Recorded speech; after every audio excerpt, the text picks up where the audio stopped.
Assalamualaikum dan selamat sejahtera. Kami kumpulan 4 yang terdiri daripada 5 orang ahli iaitu Ashraf, saya sendiri, Azlina, Syazwani, Siti Aisyah dan Trisha. Bentuk perniagaan yang kami akan pilih adalah perkongsian liability terhad, iaitu PLT. Pada tahun 2012, Suruhanjaya Syarikat Malaysia SSM telah mewujudkan satu entiti perniagaan yang baru iaitu perkongsian liability terhad. Walau bagaimanapun, masih ada yang keliru tentang entiti perniagaan baru ini dari segi perbezaan dengan entiti perniagaan yang lain. Apakah itu PLT? PLT adalah satu entiti perniagaan alternatif yang dikawal selia di bawah Akta Perkongsian Liability Terhad 2012. PLT ini menggabungkan ciri-ciri sebuah syarikat dan perkongsian konvensional. Ia memberi status liability terhad kepada perkongsinya dan menawarkan fleksibiliti peraturan dalaman melalui perjanjian di antara perkongsi. Kombinasi ini akan memberikan usahawan dan peniaga sebuah bentuk perniagaan yang lebih berstruktur berbanding pemilikan tunggal atau perkongsian konvensional. Ia menawarkan fleksibiliti operasi perniagaan yang dikawal mengikut perjanjian perkongsian di samping menikmati status liability terhad berbanding sebuah syarikat yang tertakluk kepada keperluan pematuhan yang ketat di bawah Akta Syarikat 1965. Terdapat ciri-ciri utama dan keistimewaan berkaitan PLT berdasarkan Seksyen 3 Akta Perkongsian Liability Terhad 2012. Pertama, PLT merupakan suatu pertubuhan perbadanan dan hendaklah mempunyai kepribadian undang-undang yang berasingan daripada perkongsinya. Yang kedua, PLT adalah kekal turun-temurun. Yang ketiga, apa-apa perubahan dalam perkongsi sesuatu perkongsian liability terhad tidak akan menjejaskan kewujudan hak atau liability PLT itu. Yang keempat, PLT hendaklah mempunyai keupayaan yang tidak terhad dan berupaya untuk A. membawa guaman atau dibawa guaman terhadapnya, B. memperoleh, memiliki, memegang dan membangunkan atau melupuskan harta, C. melakukan dan menanggung apa-apa perbuatan dan benda lain yang boleh dilakukan dan ditanggung dengan sah oleh pertubuhan perbadanan. Perniagaan yang kami akan jalankan adalah Gate. Dan nama perniagaan kami adalah Sweet Gate HQ. Bagi persedia penubuhan milikan tunggal dan perkongsian konvensional adalah lebih kurang sama, tetapi perkongsian liability terhad adalah berbeza sedikit dengan konvensional. Sebelum anda daftar perkongsian liability terhad di Malaysia, ketahui maklumat PLT berikut yang perlu anda sediakan. Pertama, nama PLT. Anda perlu dapatkan kelulusan bagi nama PLT baharu anda. Kedua, rakan-rakan kongsi. Anda perlu memiliki sekurang-kurangnya 2 perkongsi, tetapi angka maksimal perkongsi tidak dihadkan. Perkongsi boleh terdiri dari individu, orang berkecuali atau badan korporat atau kombinasi kedua-duanya. Tidak ada keperluan bagi rakan kongsi untuk memiliki tempat kediaman utama atau hanya di Malaysia, melainkan rakan-rakan kongsi yang bertindak sebagai pegawai pematuhan PLT. Ketiga, pegawai pematuhan. Di bawah Akta PLT 2012, terdapat keperluan bagi PLT untuk melantik sekurang-kurangnya seorang pegawai pematuhan PLT. Pegawai pematuhan ini perlu sama ada di kalangan rakan-rakan kongsi berusia sekurang-kurangnya 18 tahun dan warga negara atau penduduk tetap Malaysia dan sering menetap di Malaysia. Seterusnya, alamat berdaftar. Anda perlu memiliki pejabat berdaftar di Malaysia di mana semua komunikasi dan notis dapat dialamatkan. Ia boleh jadi bangunan kediaman atau komersial tetapi tidak harus sekadar peti pos. Akhir sekali, percukaian. Pengenaan cukai PLT adalah serupa dengan syarikat. Cukai pendapatan akan dikenakan pada peringkat PLT. PLT pemastautin di Malaysia dengan sumbangan modal penuh sama ada tunai atau sepertinya bernilai 2.5 juta atau kurang pada tempoh asas bagi 1 tahun penaksiran boleh menikmati cukai lebih rendah pada kadar 20% bagi setiap RM500,000 pertama yang boleh dikenakan ke atas pendapatannya. Akhir kata, semak percukaian PLT bagi maklumat lanjut. Pendaftaran atau penubuhan suatu PLT boleh didaftarkan melalui satu permohonan yang dibuat kepada pendaftar dengan mengemukakan maklumat-maklumat berikut. Pertama, nama PLT yang dicadangkan. Kedua, jenis perniagaan PLT yang dicadangkan. Seterusnya, pejabat berdaftar PLT yang dicadangkan. D. Nama dan butir-butir setiap orang yang akan menjadi pekongsi PLT. E. Nama dan butir-butir pegawai-pegawai pematuhan PLT.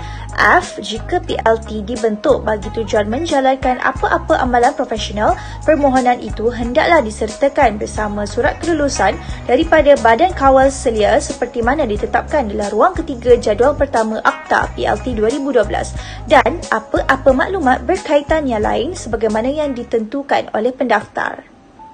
Mereka akan mengumpul dokumen-dokumen berikut bagi membantu penubuhan PLT anda. Pertama, bukan penduduk atau warga asing seperti salinan pasport, bukti alamat kediaman luar negara dan maklumat Know Your Client KYC lain seperti surat rujukan bank, profil peribadi dan perniagaan dan sebagainya.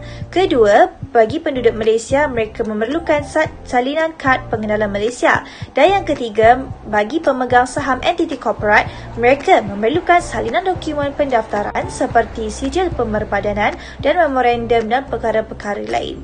Mereka memerlukan versi terjemahan dokumen penting dengan sokongan rasmi sekiranya ia tidak di dalam bahasa Inggeris. Untuk prosedur pendaftaran dan garis masa PLT, pendaftaran PLT selalunya mengambil masa 4 hingga 7 hari bergantung ketersediaan sistem portal MYLLP dan pejabat SSM.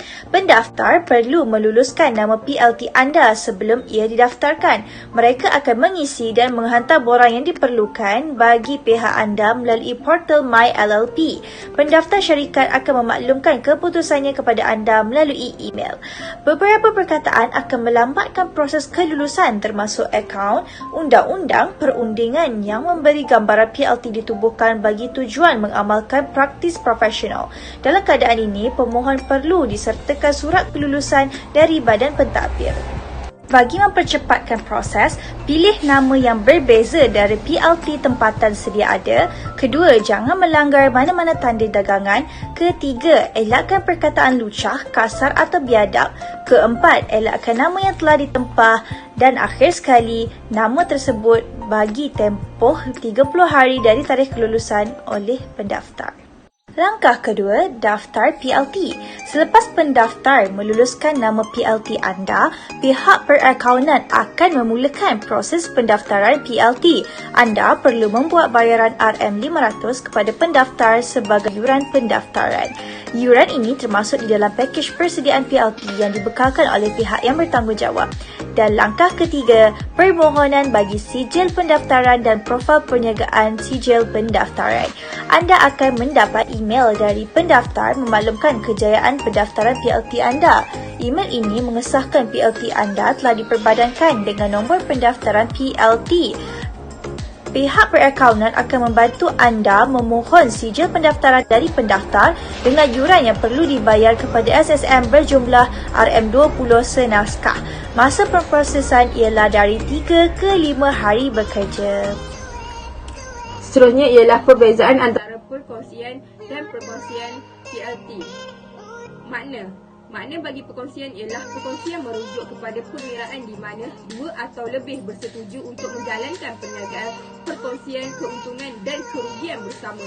Manakala untuk PLT ialah perkongsian liberty terhad adalah satu bentuk operasi perniagaan menggabungkan ciri-ciri perkongsian, pertubuhan dan pembarangan.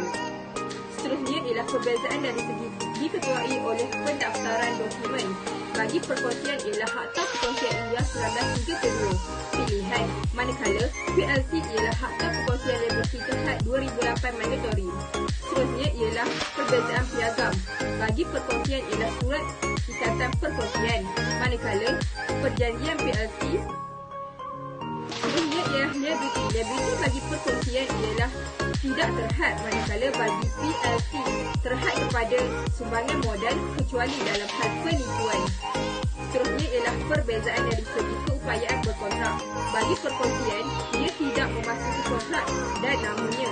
Manakala perkongsian liability terhad, ia boleh mendakwa dan didakwa di atas namanya. Seterusnya ialah perbezaan dari segi status perundangan. Bagi perkongsian, rakan kongsi secara kolektif dikelani sebagai firma. Jadi, tidak ada identiti undang-undang dan yang berasingan. Manakala, untuk PLT, ia mempunyai status undang-undang berasingan. Seterusnya ialah nama firma. Bagi perkongsian, mana-mana firma boleh dibuat. Manakala PLT, nama yang mengandungi PLT sebagai akhiran. Seterusnya ialah perbezaan rakan kongsi maksima. Bagi perkongsian, 100 rakan kongsi. Manakala bagi perkongsian liability terhad, tiada had. Seterusnya ialah perbezaan harta. Harta bagi perkongsian tidak boleh dipegang atas nama firma. Manakala PLT, ya boleh. Seterusnya ialah audit account. Bagi perkongsian tidak wajib, tetapi bagi PLT wajib hanya jika diperolehi dan disumbangan modal melebihi 40 lakhs atau 25 lakhs masing-masing setiap individu. Akhir sekali ialah hubungan.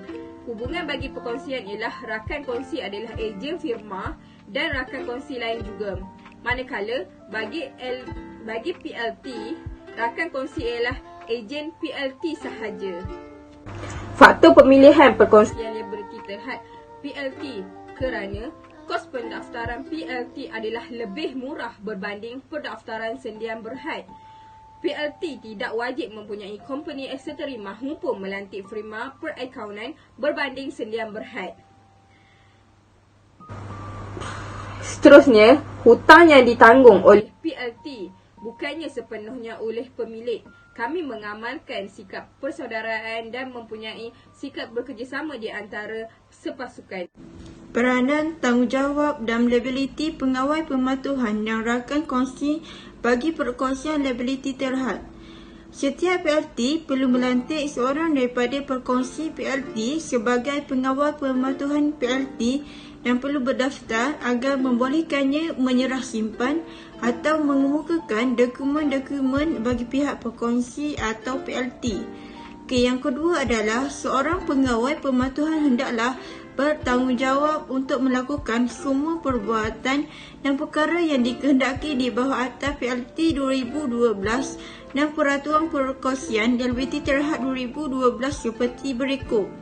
Yang pertama adalah membuat dan mengemukakan dokumen bagi pihak rakan-rakan kongsi PLT sebagaimana dikehendaki dalam Peraturan 6 di bawah Peraturan PLT 2012. Yang kedua adalah mendaftar perubahan dalam butiran berdaftar PLT dengan pendaftar apabila ianya berlaku sebagaimana dinyatakan di dalam Seksyen 17 di bawah Akta PLT. Seterusnya adalah menyimpan daftar dan dokumen statutori di jabatan di pejabat berdaftar PLT sebagaimana dikehendaki dalam Seksyen 17 di bawah Akta PLT. Peranan seterusnya adalah pengawal perlu menerbitkan nama PLT dan nombor pendaftaran di luar pejabat berdaftar dan tempat perniagaan PLT seperti mana yang dinyatakan dalam Seksyen 20 di bawah Akta PLT. Seterusnya adalah sebarang perkara lain perlu dilakukan oleh pendaftar PLT dari semasa ke semasa mengikut Akta PLT 2012 atau dan Peraturan PLT 2012. Seterusnya adalah pengawal perlu mengisi dan menyerahkan borang bayaran cukai pendapatan dan memastikan pembayaran cukai oleh PLT sebagaimana yang dinyatakan dalam Seksyen 77A dan 77B di bawah Akta Cukai Pendapatan 1967. Seterusnya adalah pegawai perlu menyediakan anggaran cukai yang perlu dibayar dan membuat pembayaran ansuran kepada Lembaga Hasil Dalam Negeri Malaysia seperti mana yang dinyatakan dalam Seksyen 10.7C ITA. Dan seterusnya adalah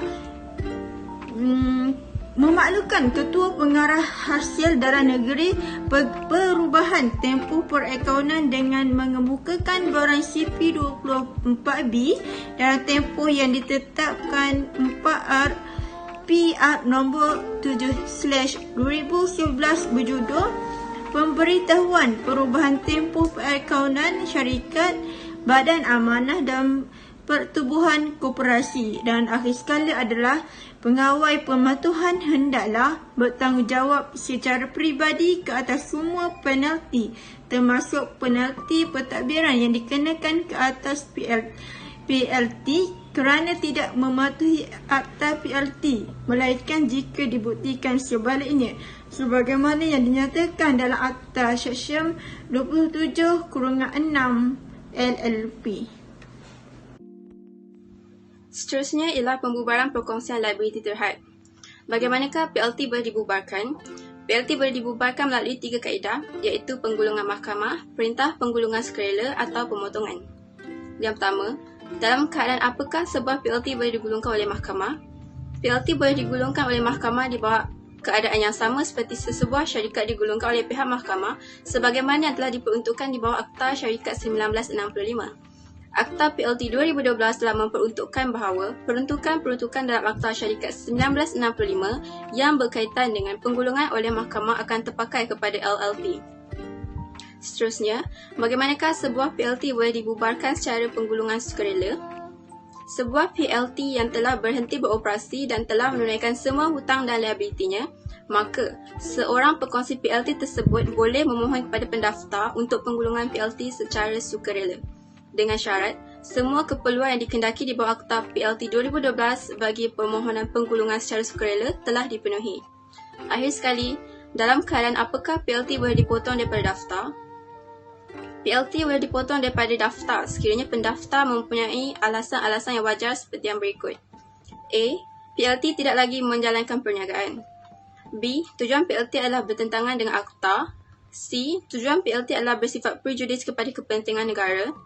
D. Tiada pelikuidasi yang bertindak dalam kes-kes mahkamah yang memerintahkan penggulungan tersebut. Dan E. Urusan PLT telah digulungkan sepenuhnya tetapi aset-aset adalah tidak mencukupi untuk membayar kos bagi memperoleh perintah mahkamah untuk pembubaran PLT.